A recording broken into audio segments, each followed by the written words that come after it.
Olá, seja bem-vindo à Escola Bíblica da Vila. A gente segue mais uma vez falando sobre o apóstolo Paulo, hoje sobre as duas epístolas à igreja de Corinto. Então, Paulo aos Coríntios é o nosso tema de hoje. Sempre faço o aviso, já que estamos aqui na internet, deixe o seu like, deixe o seu comentário, isso ajuda. Se você quiser compartilhar esse vídeo com alguém, você também pode. E para você ficar ligado na nossa produção teológica aqui na Comunidade da Vila, basta que você seja inscrito no nosso canal do YouTube ou que nos siga nos diferentes agregadores de conteúdo por meio de podcasts aí. Então, Spotify, Deezer, enfim, onde você acompanha o seu podcast, você pode nos seguir e então receber não apenas os conteúdos da Escola Bíblica da Vila, mas também os outros conteúdos de teologia que a gente produz aqui na Comunidade da Vila. Nós estamos numa série sobre o apóstolo Paulo. Para trás, nós tivemos uma introdução sobre Paulo, também tivemos um vídeo sobre 1ª e 2ª Tessalonicenses e também um vídeo sobre Gálatas. Agora a gente chega a 1ª e 2ª aos Coríntios. E para fazer isso, eu gostaria de convidá-lo a orar comigo. Pai amado, te agradecemos, Deus, por esse dia, te agradecemos, Pai, pela oportunidade que temos de aprender da Tua Palavra. Senhor, que esse seja um momento proveitoso para todos nós, para quem assiste e para mim também, enquanto eu ministro essa aula. Esse é o nosso desejo, esse é o nosso pedido em nome de Jesus. Amém. Muito bem, vamos falar um pouquinho, então, dessa comunidade extremamente problemática que é a comunidade de Corinto. Se em Tessalônica Paulo precisa escrever para tirar algumas dúvidas da população, dos seus discípulos, já que ele saiu de Tessalônica muito rápido, se na Galácia o problema era doutrinário e também de relacionamento entre judeus e gentios, em Corinto nós temos talvez a grande manifestação paulina a respeito daquilo que a gente chama de contracultura, de ir na direção contrária da cultura local. Em comparação com as cidades que a gente estava tratando, Tessalônica, Galácia, enfim, em comparação com essas outras regiões, Corinto é uma cidade muito mais central para o Império Romano. Alguém poderia perguntar, poxa vida, Paulo visitou tantas cidades importantes para o Império Romano, né? Por que ele não passou por Alexandria, por exemplo? Talvez uma cidade tão importante quanto Corinto. E uma coisa que a gente precisa entender sobre o ministério paulino, e aqui na comunidade de Corinto isso é especialmente relevante, Paulo evangeliza judeus primeiro e depois gentios, mas ele é um apóstolo dos gentios. Uma grande parte do seu ministério está voltada a lidar com as questões gentílicas e fazer com que o evangelho chegue aos outros povos. Então, Alexandria, que era uma cidade majoritariamente judaica, precisava de outros apóstolos que não Paulo. Agora, Corinto não. Corinto é uma cidade pesadamente gentílica. E sendo uma cidade pesadamente gentílica, ela segue tradições e culturas tipicamente imperiais. E então é nesse contexto de uma cidade, de uma comunidade que agora tem um novo senhor, que não é César, mas que é Cristo, mas que ainda tem outros costumes oriundos do seu tempo como gentio, quer dizer, eles continuam gentios, né?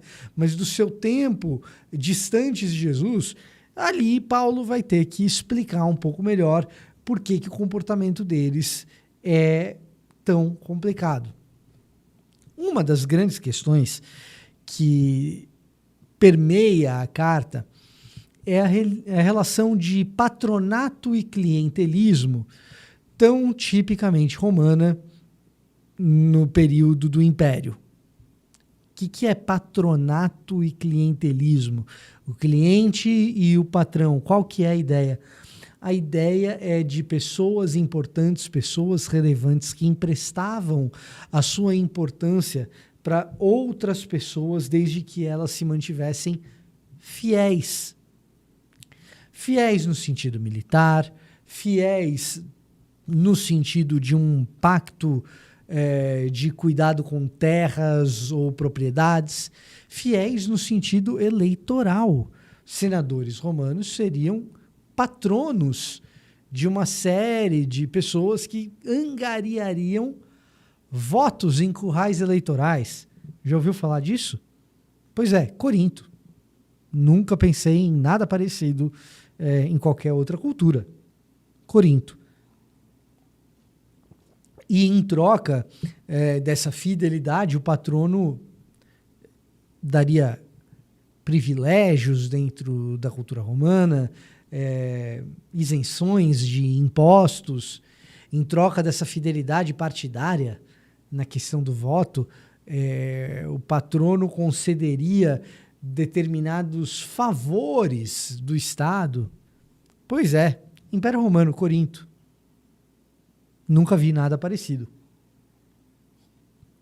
Ironias à parte, essa relação de patronato e clientelismo ela era diferente um pouco da nossa relação atual, em que compra-se um voto. Não, o patronato ele compra fidelidade. É muito mais do que um voto. E a relação entre patrono e cliente é muito mais profunda do que meramente de uma transação. Uma transação na qual eu te dou algo, você vota em mim, ou você faz campanha, você é meu cabo eleitoral. Ou uma transação na qual eu te faço um favor, você me faz outro aqui, lavam-se as mãos e eis a máquina estatal funcionando, ou deixando de funcionar. Não, a relação entre patrono e cliente era uma relação, e estamos falando do Império Romano, estamos falando de Roma, era uma relação um pouco mais parecida com uma relação de filme de máfia, na qual você tem um padrinho, se você é o cliente, de quem você beija o anel, você beija a mão. E tudo que você faz, você presta contas para esse padrinho. E você depende desse padrinho, e esse padrinho te ajuda em tudo. Essa relação faz com que você muitas vezes tenha orgulho de quem é o seu patrono. Orgulho de quem é a pessoa que te protege. Muito bem. Temos aqui agora o contexto no meio do qual a população de Corinto transfere essa relação patronal para o ambiente religioso. Ah, você agora é cristão, você agora faz parte da nossa comunidade? Quem é o seu patrono? Será que é Paulo? Será que é Apolo? Por isso, a carta aos Coríntios, ela começa com Paulo dizendo que ele não é patrono de ninguém. Não tem patronato e não tem clientelismo. Não tem figura mais importante porque ele beija o anel de quem é mais importante. Isso é coisa do império. Entre vocês, não. E a ideia faccional por trás do patronato e do clientelismo cria uma igreja em facções, dividida em Corinto. Então, o problema inicial que Paulo quer resolver quando escreve para aqueles coríntios que ele tinha evangelizado, o problema inicial que ele está tentando resolver é: vocês estão divididos. E vocês estão divididos precisamente porque vocês ainda estão funcionando como império. Vocês não podem funcionar como império, vocês têm que funcionar como reino.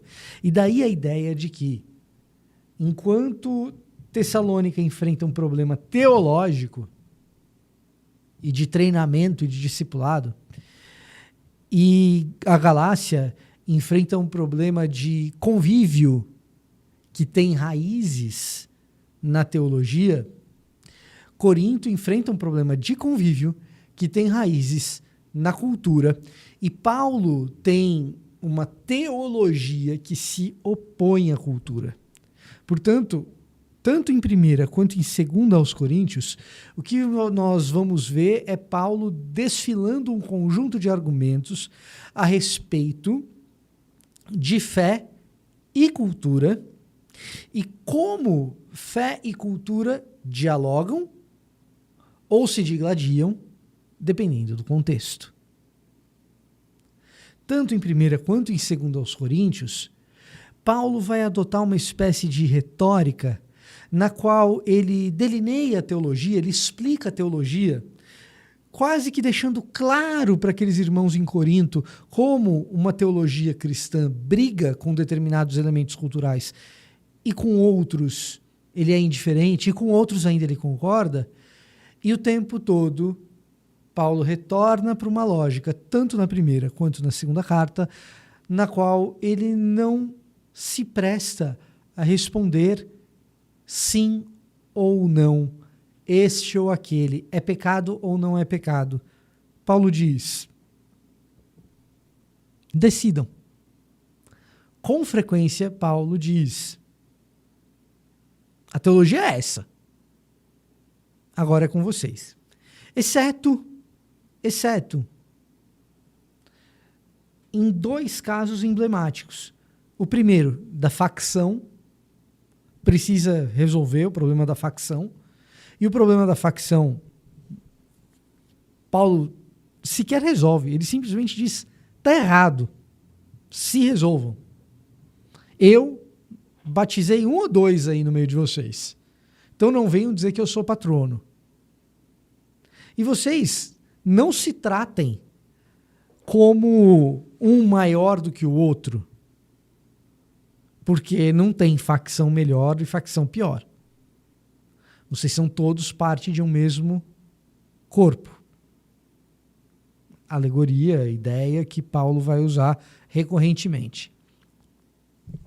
E no outro caso, é o caso do capítulo 5 de 1 aos Coríntios, em que o problema comunitário é tão grande, que ele é maior do que o problema cultural de Roma. Ou seja, nem entre os ímpios, nem entre os romanos acontece isso que está acontecendo com vocês. A saber, o rapaz que está possuindo a esposa do próprio pai. Uau!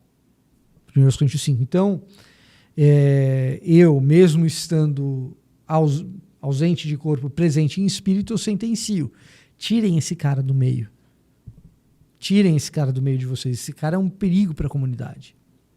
Então, é uma comunidade extremamente fracionada ou faccionada, dividida, que briga para saber quem é melhor ou qual grupo é superior, que briga por causa de problemas morais, sexuais e familiares, que briga por causa de pequenas transações comerciais.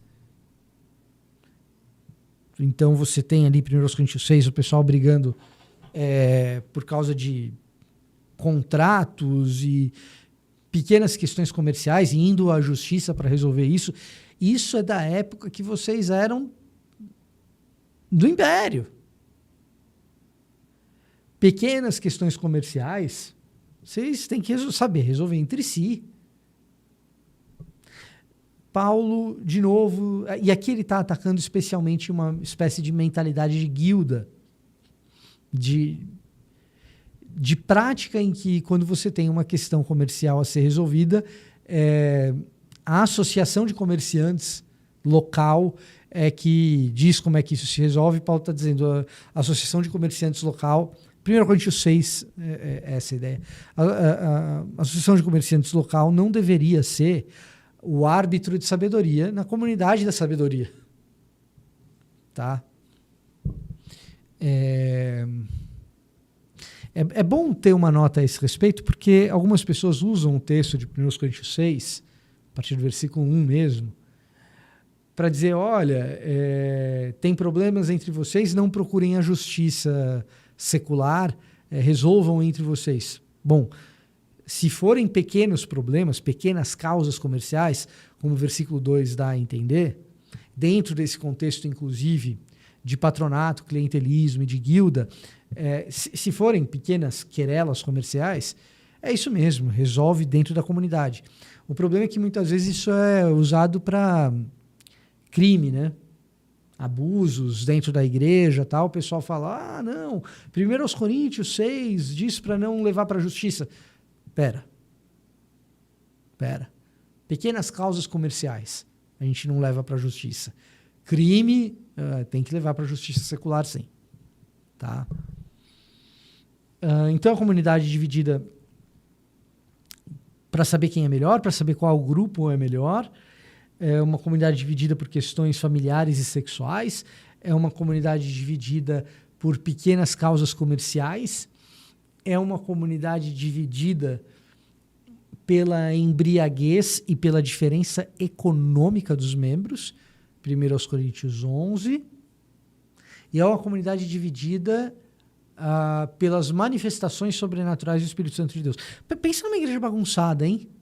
Você tem facções dentro dela, você tem problemas de ordem sexual, escândalos de ordem sexual, escândalos familiares, escândalos financeiros, problemas de relacionamento comercial entre membros, um monte de gente com dons sobrenaturais e brigando por causa deles.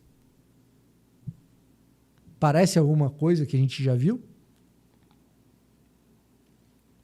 Ainda assim, essa comunidade cheia de problemas, Paulo chama de igreja e confia na restauração, por isso ele escreve 2 cartas para essa igreja.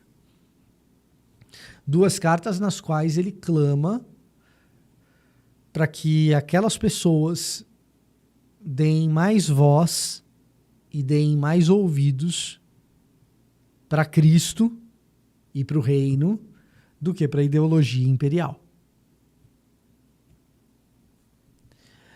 O grande ponto de 1 e 2 Coríntios na nossa grande história de um Deus que cria um mundo originalmente bom, que é corrompido pelo pecado, mas que Deus não fica de braços cruzados quando vê o seu mundo sendo corrompido. Ele inicia um trabalho de purificação por meio da família de Abraão. Jesus definitivamente toma sobre si o fardo de resolver o problema de um mundo corrompido. Ele mesmo se permite ser corrompido para ser construído ao terceiro dia, reconstruído ao terceiro dia. E então Deus começa a reconstruir todas as coisas. No meio desse reconstruir todas as coisas, a começar pela igreja, existe uma tensão entre um mundo corrompido e a visão de um mundo restaurado que deveria estar na igreja. 1 Coríntios e 2 Coríntios lida com essa tensão. Como uma igreja que deveria ser um marco de restauração e, na verdade, está mais afundada no lodo da corrupção, como que você lida com uma igreja assim? É o papel dessas 2 cartas dentro do grande plano da redenção que a gente encontra ao longo do texto bíblico. Tá? No mínimo, são 2 cartas que deveriam nos ensinar a sermos humildes e que a comunhão entre os diferentes, em especial os diferentes do ponto de vista social e econômico, não apenas econômico-financeiro, mas social e econômico. Quem é do patrono tal? Quem é mais importante? Quem tem o tal sobrenome? Quem tem... Nada disso no reino de Deus importa. O que importa é que gente com o sobrenome Silva ou com o sobrenome importante sentem na mesma mesa.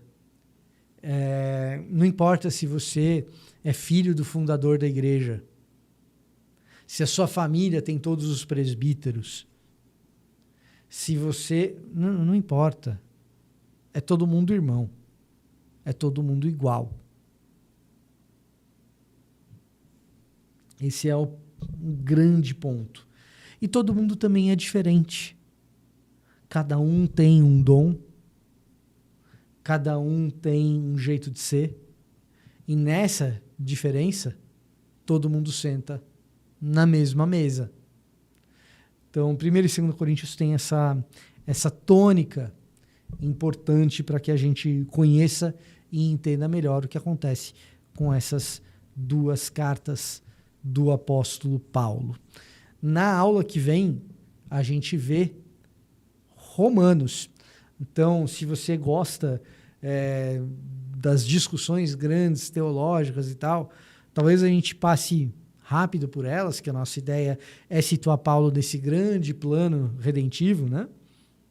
Mas Romanos, inegavelmente, é a carta mais teológica do apóstolo Paulo, então a gente vai abordá-la na nossa próxima aula, que você não pode perder.